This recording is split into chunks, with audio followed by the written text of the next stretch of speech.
அனைவருக்கும் வணக்கம் நண்பர்களே. இன்றைக்கி கம்யூனிட்டி போஸ்ட்டில் இருக்க கொஸ்டின் அண்ட் ஆன்சரை பார்க்க போகிறோம்.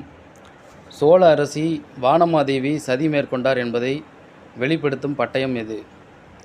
திருவாலங்காடு பட்டயம். இந்திய ரயில்வே முதல் வைஃபை வசதியை எங்கு தொடங்கியது? பெங்களூர். ஏர் இந்தியா மற்றும் இந்தியன் ஏர்லைன்ஸ் நிறுவனம் ஒன்றிணைக்கப்பட்ட ஆண்டு 2007. இந்தியாவில் முதல் கால்நடை கணக்கெடுப்பு எந்த ஆண்டு எடுக்கப்பட்டது? 1919.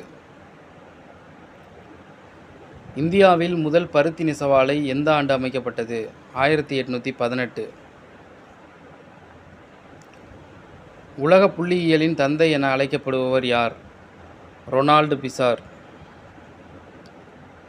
தேசிய பெண்கள் ஆணையத்தின் முதல் தலைவராக இருந்தவர் யார்? ஜெயந்தி பட்நாயக்.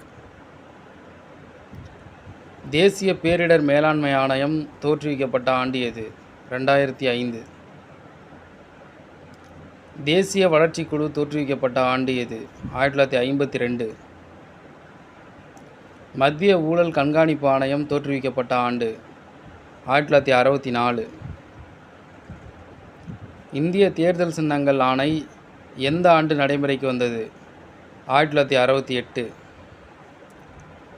ஓகே ஃப்ரெண்ட்ஸ், இது போன்ற தகவல்களை தொடர்ந்து பெற நம்ம சேனலை சப்ஸ்கிரைப் பண்ணுங்கள், லைக் பண்ணுங்கள், கமெண்ட் பண்ணுங்கள். தேங்க்யூ ஃபார் வாட்சிங்.